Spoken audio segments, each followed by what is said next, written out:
ತಮ್ಮನ್ನು ಕುರಿತು ಮಾತನಾಡುತ್ತಿದ್ದಾರೆ. ಕರ್ನಾಟಕ ಮಾತೆಗೆ ಜೈ, ಕನ್ನಡ ಭುವನೇಶ್ವರಿಗೆ ಜೈ, ಸಿರಿಗನ್ನಡಂ ಗೆಲ್ಗೆ ಸಿರಿಗನ್ನಡಂ ಬಾಳ್ಗೆ.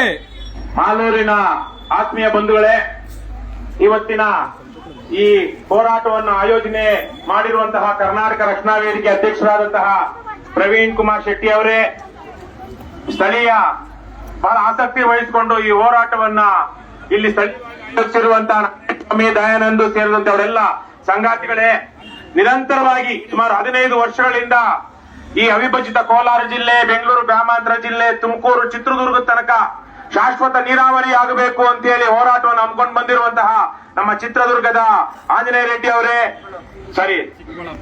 ಚಿಕ್ಕಬಳ್ಳಾಪುರದ ಆಂಜನೇಯ ರೆಡ್ಡಿ ಅವರೇ ಹಾಗೂ ಇಲ್ಲಿರುವಂತಹ ಇನ್ನಿತರ ಬಂಧುಗಳೇ, ವಿಶೇಷವಾಗಿ ಕಳೆದ ಚುನಾವಣೆಯಲ್ಲಿ ಪಕ್ಷೇತರಾಗಿ ಸ್ಪರ್ಧೆ ಮಾಡಿದ್ದಂತ ವಿಜಯ್ ಕುಮಾರ್ ಅವರೇ, ಅವರು ಬೇರೆ ಪಕ್ಷಗಳಲ್ಲಿ ಇದ್ರೂ ನಾನು ಅವ್ರನ್ನ ವಿಶೇಷವಾಗಿ ಯಾಕೆ ಪ್ರಸ್ತಾಪಿಸಿದೆ ಅಂದ್ರೆ, ಇವತ್ತು ಕೋಲಾರ ಜಿಲ್ಲೆಗೆ ಏನ್ ನೀರು ಬರ್ತಾ ಇದೆ, ಈಗಾಗಲೇ ಹೇಳಿದ ಹಾಗೆ ಅದು ಬೆಂಗಳೂರಿನ ಕಕ್ಕಸ್ ನೀರು. ಕೇವಲ ಮಲಮೂತ್ರ ಮಿಶ್ರಿತ ಕಕ್ಕಸ್ ನೀರಾಗಿದ್ರೆ ಅದೇನು ದೊಡ್ಡ ವಿಚಾರ ಅಲ್ಲ, ಕೊಳೆತಿರೋದಷ್ಟೇ. ನಮ್ಮ ಮೂಲಮೂತ್ರದಲ್ಲಿ ಒಂದಷ್ಟು ರೋಗಾಣುಗಳು, ವೈರಾಣುಗಳು, ಬ್ಯಾಕ್ಟೀರಿಯಾಗಳು ಇರುತ್ತೆ, ಜೊತೆಗೆ ಕೊಳೆತು ವಾಸನೆ ಬರ್ತಾ ಇರುತ್ತೆ ಅಷ್ಟೇ ನೀರು. ಆದ್ರೆ ಅದ್ರ ಜೊತೆಗೆ ರಾಸಾಯನಿಕಗಳು, ವಿಷ, ದೊಡ್ಡ ದೊಡ್ಡ ಕ್ಯಾನ್ಸರ್ ನಂತಹ ರೋಗಗಳು ಬರುವಂತಹ ವಿಷಯುಕ್ತ ರಾಸಾಯನಿಕಗಳು ತುಂಬಿರುವಂತಹ ನೀರದು. ಅದನ್ನ ಇವತ್ತಲ್ಲ, ನನಗೆ ಜ್ಞಾಪಕ ಇದೆ, 10 ವರ್ಷಗಳ ಹಿಂದೆನೆ ಆಂಜನೇಯ ರೆಡ್ಡಿ ಅವರು ಹೋರಾಟ ಮಾಡ್ತಿರುವಾಗ ನಮಗೆ ಈ ನೀರು ಬೇಕಾಗಿಲ್ಲ, ಟರ್ಷಿಯರಿ ಟ್ರೀಟ್ಮೆಂಟ್ ಏನದು 3 ಹಂತಗಳಲ್ಲಿ ಶುದ್ಧೀಕರಣವಾದ ನೀರು ಕೊಟ್ರೆ ಮಾತ್ರ ಕೊಡಿ, ಇಲ್ಲಾಂದ್ರೆ ಬೆಂಗಳೂರಿನ ಕಕ್ಕಸ್ ನೀರು ನಮಗೆ ಬೇಕಾಗಿಲ್ಲ ಅಂತ ಅವರು ಆವತ್ತಿನಿಂದ ಹೋರಾಟ ಮಾಡ್ಕೊಂಡು ಬಂದಿದ್ದಾರೆ. ಅದೇ ರೀತಿಯಲ್ಲೇ ಎತ್ತಿನ ಹೊಳೆನಲ್ಲಿ ಅಷ್ಟಿಷ್ಟು ಹರಿಲಿಲ್ಲ, ಎಷ್ಟೆಷ್ಟೋ ಸಿಕ್ಕಾಪಟ್ಟೆ ಹರಿದಿದೆ. ಏನು ದುಡ್ಡು, ಹಣ ಏನ್ ಹರಿತು? ಹಣ ಹರಿದಿದೆ.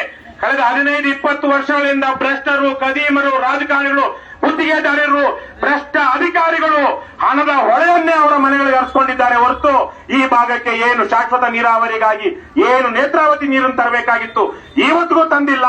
ಮುಂದಕ್ಕೂ 1000-2000 ಕೋಟಿ ರೂಪಾಯಿ ಪ್ರಾಜೆಕ್ಟ್, ಅದು 20,000 ಕೋಟಿ ಆ ತರದ ಆಗುತ್ತೆ. ಅವ್ರಿಗೆ ಮಾತ್ರ ಹರಿಯುತ್ತೆ, ಅದು ಜನರಿಗೆ ಬರೋದಿಲ್ಲ. ಇವತ್ತು ಇಡೀ ರಾಜ್ಯದಲ್ಲಿ ಪ್ರಯೋಗಶೀಲತೆಯಿಂದ, ಶ್ರಮದಿಂದಾಗಿ ಒಂದು ತೋಟಗಾರಿಕೆಗೆ, ಹೈನುಗಾರಿಕೆಗೆ ಮಾದರಿ ಆಗಿರುವಂತಹ ಜಿಲ್ಲೆ ಅಂದ್ರೆ ಅದು ಅವಿಭಜಿತ ಕೋಲಾರ ಜಿಲ್ಲೆ. ಇಲ್ಲಿ ಇಲ್ಲದೆ ಇರೋದು ಒಂದೇ, ಒಳ್ಳೆಯ ನೀರು. ಇಲ್ಲಿ ನಿಮ್ಮ ಇರೋರಲ್ಲಿ ಅಕ್ಕಪಕ್ಕ ನೋಡ್ಕೊಳ್ಳಿ, ಅಕ್ಕಪಕ್ಕ ಇರೋರ ಹಲ್ಲನ್ನ ನೋಡಿದ್ರೆ ಗೊತ್ತಾಗುತ್ತೆ. ನೀವು ಇವತ್ತಲ್ಲ, ಸುಮಾರು 30-40 ವರ್ಷಗಳ ಹಿಂದೆನೆ 400-500 ಅಡಿಯಿಂದ ಏನು ನೀರು ಎತ್ತುತ್ತಾ ಇದ್ರಿ ಬೋರ್ವೆಲ್, ಆ ಬೋರ್ವೆಲ್ ಕುಡಿದಿದ್ರಿಂದಾಗಿ ಇವತ್ತು ನಿಮ್ಮ ಮಕ್ಕಳ ಹಲ್ಲುಗಳಿಗೆ ಆ ತರಹದ ರೋಗ ಬಂದಿದೆ. ಕಲ್ಲಿನಲ್ಲಿ ಸಿಗುವಂತಹ ನೀರು ಖನಿಜಾಂಶ, ಲವಣಾಂಶಯುಕ್ತ ನೀರು, ಅದು ಕುಡಿಯೋದಿಕ್ಕೆ ಯೋಗ್ಯವಲ್ಲ. ಮಳೆ ನೀರು, ನದಿ ಮೂಲದ ನೀರು ಮಾತ್ರ ಕುಡಿಯೋದಿಕ್ಕೆ ಯೋಗ್ಯವಾಗಿರೋದು. ನಮ್ಮ ಬಾವಿಗಳಲ್ಲಿ ತೆಗೆಯೋದನ್ನು ಅದು ಸ್ವಲ್ಪ ಉಪ್ಪು, ಸ್ವಲ್ಪ ಸಿಹಿ ಜಾಸ್ತಿ ಆದ್ರೆ ಅದು ಕುಡಿಯೋದಿಕ್ಕೆ ಯೋಗ್ಯವಲ್ಲ. ಉಪ್ಪು ಜಾಸ್ತಿ ಆದ್ರೆ, ಲವಣಾಂಶ ಜಾಸ್ತಿ ಆದ್ರೆ ಉಪ್ಪಾಗುತ್ತೆ. ನಮ್ಮ ಹಳ್ಳಿಗಳಲ್ಲಿ ನಾವು ಒಳ್ಳೆ ಸಿಹಿ ನೀರು ಅಂತೀವಲ್ವಾ, ಅಂತಹ ಸಿಹಿ ನೀರು ಸಹ ಕುಡಿಯೋದಿಕ್ಕೆ ಯೋಗ್ಯವಲ್ಲ. ಯಾಕೆಂದ್ರೆ ಆ ನೀರಲ್ಲಿ ಖನಿಜಾಂಶ ಜಾಸ್ತಿ ಇರುತ್ತೆ. ಖನಿಜಾಂಶ ಜಾಸ್ತಿ ಇರೋದ್ರಿಂದಾಗಿ ಅಷ್ಟು ಸಿಹಿ ಇರುತ್ತೆ. ಹಾಗಾಗಿ ಒಳ್ಳೆಯ ನೀರು ಸಿಗಬೇಕು ಅಂದ್ರೆ ಅದು ಮಳೆ ನೀರು ಅಥವಾ ಕೆರೆ ನೀರು ಅಥವಾ ಬಾವಿ ನೀರು, ಮೇಲೆ ಮಣ್ಣಲ್ಲಿರುವಂತಹ ನೀರು ಅಷ್ಟೇ ಆಗಬೇಕು. ಆದ್ರೆ ನೀವೇನ್ ಕುಡಿತಿದ್ದೀರಿ? ಕಳೆದ 30-40 ವರ್ಷದಿಂದ ನೆಲದ ಆಳದಲ್ಲಿ 400-500 ಅಡಿ ಆಳದಿಂದ ತೆಗೆದಿರುವಂತಹ ಖನಿಜಾಂಶ, ಲವಣಾಂಶಯುಕ್ತ ವಿಷದ ನೀರು, ಓವರ್ ಡೋಸ್. ಅದರಲ್ಲಿ ನಮ್ಮ ದೇಹಕ್ಕೆ ಎಷ್ಟು ಬೇಕು ಅದಕ್ಕಿಂತ ಹೆಚ್ಚು ಲವಣ, ಖನಿಜ ಇದೆ ಅನ್ನುವಂತ ಕಾರಣಕ್ಕಾಗಿ. ಆದ್ರೆ ಇಲ್ಲಿರುವಂತಹ ರಾಜಕಾರಣಿಗಳು ಕಳೆದ 20-25 ವರ್ಷಗಳಿಂದ ಜನರಿಗೆ ಬರೀ ಇಂದ್ರನ ಚಂದ್ರನ ತೋರಿಸಿ ಕಿವಿ ಮೇಲೆ ಅದೇನೋ ಹೂ ಅಂತಾರಲ್ವ, ಕೆಲವೊಬ್ರು ಲಾಲ್ ಬಾಗು ಅಂತಾರೆ, ಅದನ್ನೇ ಇಡ್ತಾ ಬರ್ತಾ ಇದ್ದಾರೆ. ಇವತ್ತು ಮೂರೂ ಪಕ್ಷಗಳವರು ಏನು ರಾಜ್ಯವನ್ನು ಆಳ್ತಾ ಬಂದಿದ್ದಾವೆ, ಅವರೆಲ್ಲರೂ ಸಾವಿರಾರು ಕೋಟಿ ರೂಪಾಯಿ ಲೂಟಿ ಮಾಡಿದ್ದಾರೆ. ಇಂತಹ ಒಂದು ಸಂದರ್ಭದಲ್ಲಿ ಕರ್ನಾಟಕ ರಕ್ಷಣಾ ವೇದಿಕೆ ಅಂದ್ರೇನೆ ಅದು ಕನ್ನಡಿಗ ಭಾಷೆ ಪರ ಇರುವಂತಹ ಹೋರಾಟ, ಅದಕ್ಕೆ ಮಾತ್ರ ಸೀಮಿತ ಅನ್ನುವಂತ ಸಂದರ್ಭದಲ್ಲಿ ನೆಲ ಜಲದ ಬಗ್ಗೆ, ಕನ್ನಡ ಭಾಷಿಕರ ಬದುಕಿನ ಬಗ್ಗೆ ಒಂದು ಹೋರಾಟವನ್ನು ರೂಪಿಸಿ ಮಾಲೂರಿನಲ್ಲಿ ಬಹಳ ದೊಡ್ಡ ಮಟ್ಟದ ನೀರಾವರಿ ವಿಚಾರವಾಗಿ ಒಂದು ಹೋರಾಟವನ್ನು ರೂಪಿಸಿರುವಂತಹ ಕರ್ನಾಟಕ ರಕ್ಷಣಾ ವೇದಿಕೆಯವರಿಗೆ ನಾನು ಈ ಸಂದರ್ಭದಲ್ಲಿ ಅಭಿನಂದನೆಗಳನ್ನ ಸಲ್ಲಿಸ್ತೀನಿ. ಈಗ ತಾನೇ ಕೇಳ್ತಾ ಇದ್ದೆ, ಮಾಲೂರಿನಲ್ಲಿ ನೀರಾವರಿಗಾಗಿ, ಕುಡಿಯುವ ನೀರಿಗಾಗಿ, ಶುದ್ಧೀಕರಣ ಮಾಡಿದಂತ ನೀರಿಗಾಗಿ ಇಷ್ಟು ದೊಡ್ಡ ಮಟ್ಟದ ಹೋರಾಟವನ್ನ, ಇಷ್ಟು ಜನ ಸೇರಿಸಿ ಮಾಡಿದಂತ ಹೋರಾಟವನ್ನ ನಾವು ನೋಡಿರ್ಲಿಲ್ಲ ಅನ್ನುವಂತ ಮಾತನ್ನ ಇಲ್ಲಿರುವಂತಹ ಬಂಧುಗಳು ಹೇಳ್ತಾ ಇದ್ರು. ಹಾಗಾಗಿ ಇದು ಬಹಳ ಗಂಭೀರವಾದ ಹೋರಾಟ. ಇದನ್ನ ರಾಜಕಾರಣಿಗಳು, ಅಧಿಕಾರಿಗಳು ನೋಡಿ ಎಚ್ಚೆತ್ತುಕೊಳ್ಬೇಕು. ಕೋಲಾರ, ಅವಿಭಜಿತ ಕೋಲಾರ ಜಿಲ್ಲೆಗೆ, ಬೆಂಗಳೂರು ಗ್ರಾಮಾಂತರ ಜಿಲ್ಲೆಗೆ ಬೆಂಗಳೂರಿನ ಕಕ್ಕಸ್ ನೀರನ್ನ ಕೊಡಬಾರದು. ಯಾವುದೇ ದೊಡ್ಡ ದೊಡ್ಡ ನಗರಗಳ ಅಕ್ಕಪಕ್ಕದಲ್ಲಿರುವಂತಹ ಊರುಗಳು ಆ ದೊಡ್ಡ ನಗರಗಳ ತಿಪ್ಪೆಗಳಾಗಲಿ ಅಥವಾ ದೊಡ್ಡ ನಗರಗಳ ಕಕ್ಕಸ್ ಗುಂಡಿಗಳಾಗಲಿ ಅಲ್ಲ. ನಾನು 11 ವರ್ಷದ ಹಿಂದೆ ಜೈಲಿಗೆ ಹೋದಾಗ ಮಂಡೂರಿನಲ್ಲಿ ಕಸದ ವಿಚಾರವಾಗಿ ಹೋರಾಟ ಮಾಡಿದ ಕಾರಣಕ್ಕಾಗಿ ನಾನು ಜೈಲಿಗೆ ಹೋಗಿದ್ದೆ. ಅಲ್ಲಿ ಮಂಡೂರಿನಲ್ಲಿ ನಿಮ್ಗೆ ಜ್ಞಾಪಕ ಇರಬಹುದು, ಅಲ್ಲಿ ಆ ಊರಿಗೆ ಹೆಣ್ಣು ಮಕ್ಕಳನ್ನ ಕೊಡ್ತಾ ಇರ್ಲಿಲ್ಲ, ಮದುವೆ ಮಾಡ್ಕೊಳ್ತಾ ಇರ್ಲಿಲ್ಲ. ಆ ಊರಿನ ಹೆಣ್ಣು ಮಕ್ಕಳನ್ನ ಮದುವೆ ಮಾಡ್ಕೊಳ್ತಾ ಇರ್ಲಿಲ್ಲ. ಏನು ಸೊಳ್ಳೆ ಪರದೆ ಒಳಗಡೆ ಊಟ ಮಾಡ್ತಾ ಇದ್ರು. ಗರ್ಭಿಣಿ ರಾದ ತಕ್ಷಣಕ್ಕೆ ತವ್ರ ಮನೆ ಕಳಿಸ್ತಾ ಇದ್ರು, ಗರ್ಭಪಾತ ಆಗುತ್ತೆ ಇನ್ನೊಂದಷ್ಟು ದಿವಸ ಇಲ್ಲೇ ಇದ್ರೆ ಅಂತ. ಇಂತಹ ಒಂದು ಕೆಟ್ಟ ವಾತಾವರಣವನ್ನ ಬೆಂಗಳೂರು ನಗರದ ರಾಜಕಾರಣಿಗಳು, ನಮ್ಮ ರಾಜಕಾರಣಿಗಳೇ ನಮಗೆ ಸೃಷ್ಟಿ ಮಾಡಿದ್ದಾರೆ.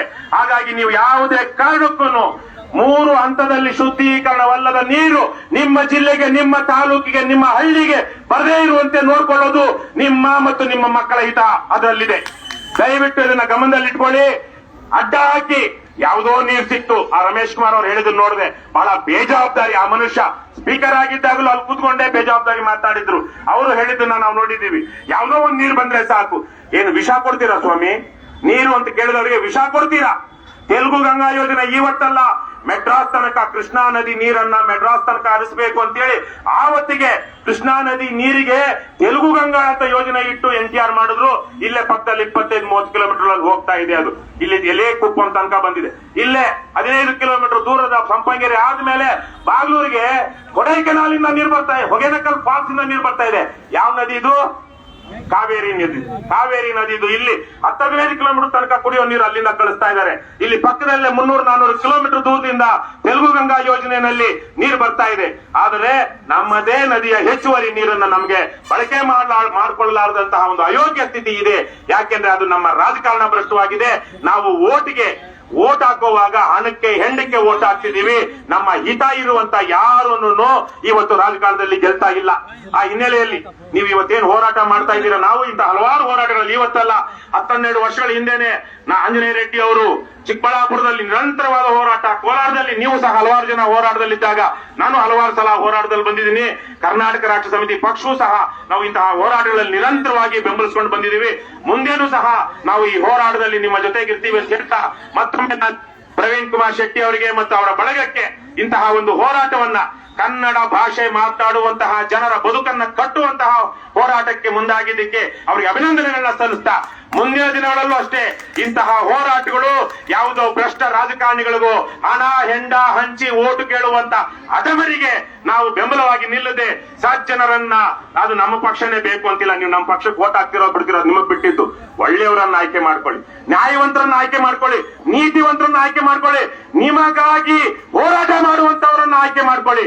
ಆಗ ನೀವು ಈ ತರ ಬೀದಿಗೆ ಬಂದು ನಿಂತ್ಕೊಳ್ಳೋದು ತಪ್ಪುತ್ತೆ. ಅವರು ನಿಮ್ಮ ಪರವಾಗಿ ವಿಧಾನಸೌಧದಲ್ಲಿ, ಪಾರ್ಲಿಮೆಂಟ್ ಭವನದಲ್ಲಿ ಕೂತ್ಕೊಂಡು ನಿಮ್ಮ ಪರವಾಗಿ ಹೋರಾಟ ಮಾಡ್ತಾರೆ, ಯೋಜನೆಗಳನ್ನ ರೂಪಿಸ್ತಾರೆ. ಹಾಗಾಗಿ ಮುಂದಿನ ದಿನಗಳಲ್ಲಿ ರಾಜಕೀಯ ಶುದ್ಧೀಕರಣವು ಹೇಗೆ ಶುದ್ಧೀಕರಿಸಿದಂತ ನೀರು ನಮಗೆ ಬೇಕು ಅಂತಿರೋ ಅದೇ ತರಕ್ಕೆ ಶುದ್ಧೀಕರಣವಾದಂತ ರಾಜಕಾರಣ ನಮಗೂ ಬೇಕು ಅಂತ ನೀವು ಕೇಳ್ಕೊಳ್ಳೋದ್ರ ಮೂಲಕ ನಿಮಗೂ ನ್ಯಾಯ ಸಿಗುತ್ತೆ ಅಂತ ಹೇಳ್ತಾ, ಈ ಹೋರಾಟಕ್ಕೆ ಮತ್ತೊಮ್ಮೆ ನಾನು ಕರ್ನಾಟಕ ರಾಷ್ಟ್ರ ಸಮಿತಿ ಪಕ್ಷದ ವತಿಯಿಂದ ಬೆಂಬಲ ಇದೆ ಅಂತ ಹೇಳ್ತಾ, ಲಂಚ ಮುಕ್ತ ಕರ್ನಾಟಕ, ಭ್ರಷ್ಟಾಚಾರ ಮುಕ್ತ ಕರ್ನಾಟಕ, ಬಸವಣ್ಣನ ಕಲ್ಯಾಣ ಕರ್ನಾಟಕ, ಕುವೆಂಪುರವರ ಸರ್ವೋದಯ ಕರ್ನಾಟಕ, ಕರ್ನಾಟಕ ಮಾತೆಗೆ, ಕನ್ನಡ ಭುವನೇಶ್ವರಿಗೆ, ಸಿರಿಗನ್ನಡಂ ಗೆಲ್ಗೆ. ಧನ್ಯವಾದಗಳು, ನಮಸ್ಕಾರ. ಮತ್ತೆ ಈ ಒಂದು ನಮ್ಮ ಕರ್ನಾಟಕ ದಲಿತ ಸಂಘರ್ಷ ಸಮಿತಿಯ ಸದಸ್ಯರು ಏನು ಒಂದು ಅವರು ಹೋರಾಟ ಮಾಡ್ತಾ ಇದ್ರು, ನಮ್ಮ ಈ ಒಂದು ಹೋರಾಟಕ್ಕೆ ಒಂದು ಅನುಕೂಲವಾಗಲಿ ಅಂತ ಪಾಪ ಅವರೆಲ್ಲ ನಮ್ಮ ಹೋರಾಟ ಕೂಗು